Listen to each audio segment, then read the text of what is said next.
Hello दोस्तों, आज हम पढ़ेंगे सबसे पहले जो आज हमारा पहला लेक्चर है मेडिवल पीरियड। मेडिवल पीरियड को समझने के लिए आपको 3 फेजेस में इसे समझना पड़ेगा। सबसे पहले कहाँ से ये स्टार्ट होता है, दूसरा इसका जो इवोल्यूशन पीरियड कहाँ से है और इसका अंतिम भाग कहाँ पर है।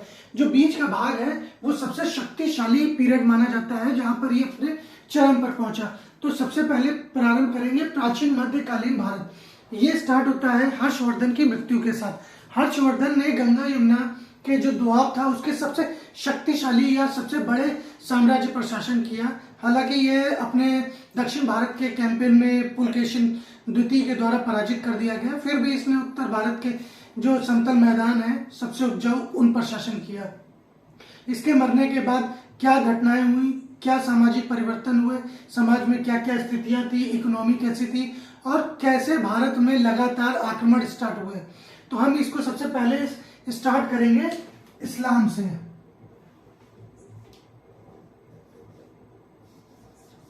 जैसा कि आप सभी को पता है कि इस्लाम धर्म का उदय हजरत मोहम्मद साहब के जन्म के साथ और उनकी मक्का यात्रा के साथ, मक्का से मदीना जाने की जो यात्रा है वहां से स्टार्ट होता है। उसके बाद उनको ही खलीफा, जो उनके जो वंशज थे उनको खलीफा माना गया और हजरत मोहम्मद साहब को पैगंबर माना गया। ऊपर वाले का भेजा गया दूत जो मैसेंजर की तरह धरती पर आते हैं और ऊपर वाले का जो संदेश है वो सब तक फैलाते हैं। तो इस्लाम की जो सबसे जो ताकतवर विचारधारा थी वो थी उनकी यूनिटी। यूनिटी का मतलब ऐसा नहीं है कि सब मिलकर रहते हैं। यूनिटी का मतलब है कि वो एक ईश्वर की पूजा करते थे, किसी मूर्ति में विश्वास नहीं रखते थे। उनका मानना ये था कि जो ईश्वर है वो हमारे हृदय के अंदर है, हमारे चारों तरफ है और हम उसी की पूजा करते हैं। इसीलिए इस्लाम या उनके जो पवित्र ग्रंथ है कुरान में किसी भी मस्जिद में बैठकर नमाज पढ़ना कोई इंपॉर्टेंट नहीं है, नमाज पढ़ना इंपॉर्टेंट है। आप चाहे ट्रेवल कर रहे हो, आप कहीं हो, अगर आपके आसपास कोई मस्जिद नहीं है या ऊपर वाले को आप याद करना चाहते हैं जैसा कि वो दिन में 5 बार करते हैं, तो आप जिस स्थान पर हैं और आपके नमाज का वक्त हो गया है तो आप उसी स्थान पर नमाज अदा कर सकते हैं मतलब ऊपर वाले को याद कर सकते हैं। उनका मानना ये है कि जो ईश्वर है, जो खुदा है, जो अल्लाह है, वो चारों तरफ बहती हुई हवा में भी है, हमारी सांसों में भी है, फूलों में भी है। ये सारी जो प्रकृति है यही ईश्वर या अल्लाह है। तो जब हजरत मोहम्मद साहब का देहांत होता है उसके बाद इस्लाम धर्म को आगे बढ़ाने के लिए इनके जो पुत्र हैं, जो दामाद हैं, उनके बीच में सत्ता में संघर्ष होता है और उस जो भी विजय होता है वो खलीफा बनता है। खलीफा, जैसे आप सभी ने सुना होगा कि हम सभी बचपन में एक दूसरे को बोलते थे कि ज्यादा खलीफा मत बना करो। खलीफा इन द सेंस इनके जो आध्यात्मिक गुरु थे वो उनको खलीफा के नाम से ही संबोधित किया करते थे। खलीफा और कुछ नहीं है, जो इनके या हमारे या जो भी रिलीजियस टेक्स्ट हैं ये और कुछ नहीं है, एक कॉन्स्टिट्यूशन की तरह है। ये समाज में जीवन जीने के लिए एक नियम तय करते हैं। जो व्यक्ति जिस तरह के समाज में रहता है, जिस तरह की भौगोलिक परिस्थितियों में रहता है, वो वहां के हिसाब से नियम बनाता है। जैसे हिंदुस्तान की जमीन बहुत ही उपजाऊ है, इसीलिए यहाँ पर जो शासक हुए वही शासक महान कहलाए, वही सबसे महान बने जिन्होंने जियो और जीनो दो की जो पॉलिसी है, जो नीति है आगे बढ़ाई।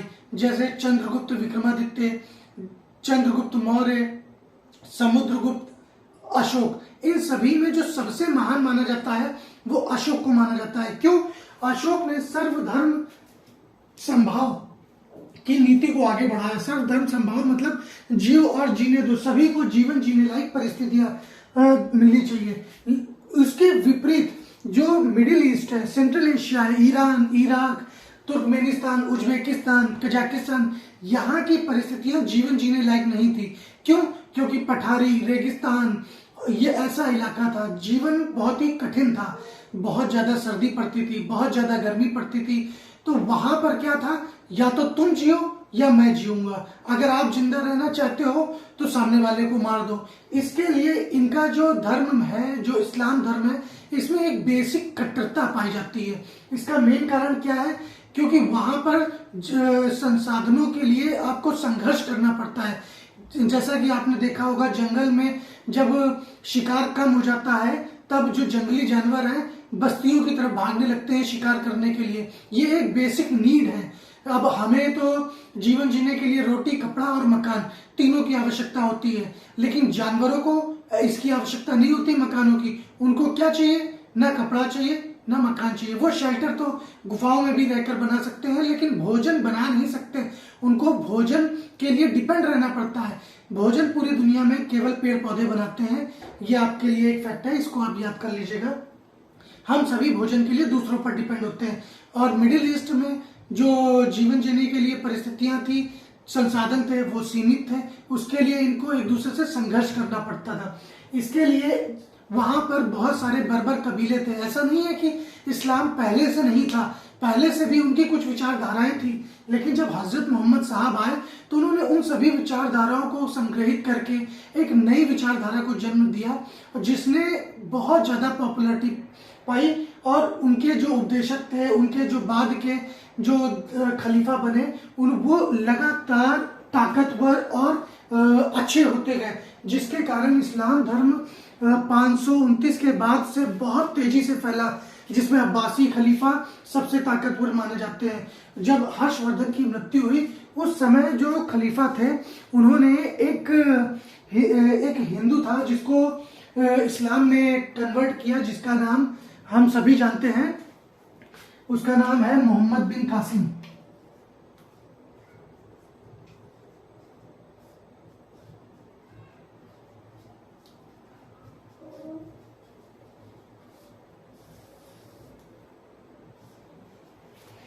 मोहम्मद बिन कासिम। अब कठिन परिस्थितियां इंसान को और भी ज्यादा कठिन बना देती हैं। अब आप इसका एग्जाम्पल अगर लेना चाहें तो जैसे आप 24 आवर्स अगर एसी में रहते हैं, कार में चलते हैं और हेल्दी फूड खाते हैं, बिस्लेरी पानी पीते हैं, तो आपका शरीर जो परिस्थितियों को से जूझने के लिए तैयार नहीं रहता। आप 100 मीटर भी अगर धूप में चलेंगे तो आपको डिहाइड्रेशन हो जाएगा, आप 1 किलोमीटर दौड़ नहीं पाएंगे। उसी तरह जो बच्चे गरीबों के सड़कों पर पलते हैं, वो बीमारियों से भी ज्यादा इम्यून होते हैं। उनको भद्दर दोपहर में 45 डिग्री में आप चला दीजिए कितने किलोमीटर भी, उनको कोई फर्क नहीं पड़ता। उसी तरह संघर्ष इंसान के शरीर को और भी ज्यादा मजबूत करते हैं। ऐसी ही कुछ परिस्थितियों के कारण मराठे सबसे ज्यादा ताकतवर और लड़ाकू कौम बनकर उभरे। तो ऐसी परिस्थितियां थी, ये लड़कर एक दूसरे से संघर्ष करके बहुत ही ताकतवर योद्धा बन चुके थे। और उत्तर भारत में शक्ति का विकेंद्रीकरण हो चुका था। एक जिसको इंग्लिश में बोलते हैं वैक्यूम, उत्तर भारत में एक वैक्यूम क्रिएट हो गया था, पावर वैक्यूम। अब जब भी वैक्यूम कहीं क्रिएट होता है, उस चीज को भरने के लिए, जैसे कहीं पर भी हवा का दबाव कम होता है तो चारों तरफ से हवाएं उसको भरने के लिए दौड़ने लगती है। उसी तरह जब पावर का वैक्यूम बना तो इस पावर को के वैक्यूम को भरने के लिए लोगों में संघर्ष होने लगा। एक ताकतवर योद्धा यह राज्य अपने से कम वाले को हराता और वहां पर कब्जा कर लेता, फिर उसके बाद दूसरा हराता, तीसरा हराता। तो उसी बीच में इस्लाम को मानने वाले जो ताकतवर योद्धा थे, उन्होंने लगातार भारत के पश्चिमी भागों में अटैक करना स्टार्ट कर दिया। एक प्रचलित कहानी है कि श्रीलंका से कुछ स्लेव्स को लेकर एक जहाज ईरान के खलीफा के पास जा रहा था, जिसे रास्ते में दाहिर के राज्य के कुछ लुटेरों ने लूट लिया। तो वहां के खलीफा ने संदेश भेजा कि दाहिर को कि ये जो लूटपाट की घटना हुई है, इसमें जो इन्वॉल्व थे उनको कड़ा दंड दिया जाए। तो दाहिर ने बहुत ही अक्खर जवाब दिया कि वो डकैतों पर हमारा कोई कब्जा नहीं है, कोई कंट्रोल नहीं है, तो हम इसे कंट्रोल नहीं कर सकते और जो मानहानि का दावा आप कर रहे हैं वो हम पूरा नहीं कर सकते। खलीफा को ये बात लग गई, तो खलीफा ने अपने सबसे ताकतवर योद्धा मोहम्मद बिन कासिम के अंडर में एक सेना भेजी, जिसने भारत के पश्चिमी भाग पर आक्रमण किया और राजा दाहिर को पराजित कर दिया। अब राजा दाहि को पराजित करने पर के बाद वहां पर बड़ी मात्रा में ब्राह्मणों का, हिंदुओं का कत्लेआम किया गया। और सबसे पहले इतिहास में जो भारत के किसी इलाके में या क्षेत्र में जजिया को इंट्रोड्यूस किया गया था, वो मोहम्मद बिन कासिम ने किया था। अब मोहम्मद बिन कासिम ने सबसे पहले हिंदुस्तान की धरती पर कदम रखा था। उसके बाद इनकी जो सीमाएं थी वो आपस में मिलने लगी थी, तो लगातार अटैक स्टार्ट हो गए। हिंदुस्तान में पावर वैक्यूम था। अब वहां यहाँ पर कंडीशंस क्या थी, इस पर इस पे ध्यान रखते हैं। कंडीशंस क्या है, सोसाइटी कैसी है, चेंजेस क्या क्या हुए। तो जब हर्षवर्धन का देहांत हुआ, उसके बाद यहाँ पर छोटे छोटे राज्यों का उदय हुआ। कुछ ब्राह्मणों को सपोर्ट कर रहे थे, कुछ बौद्धों को सपोर्ट कर रहे थे, कुछ जैनों को सपोर्ट कर रहे थे। समाज में असमंजस की स्थिति थी, अलग अलग वर्ण व्यवस्था थी, सभी में वर्ण संघर्ष की स्थिति पैदा हो गई थी। एक राजा जब नया नया गद्दी पर बैठता तो उस समय के सबसे जो ताकतवर वर्ण थे उनको सपोर्ट करने की कोशिश करता। अब वर्ण व्यवस्था इतनी ज्यादा जटिल हो रखी थी कि जो टेक्नोलॉजिकल इनोवेशंस थी, आविष्कार थे, वो पूरी तरीके से रुक गए थे।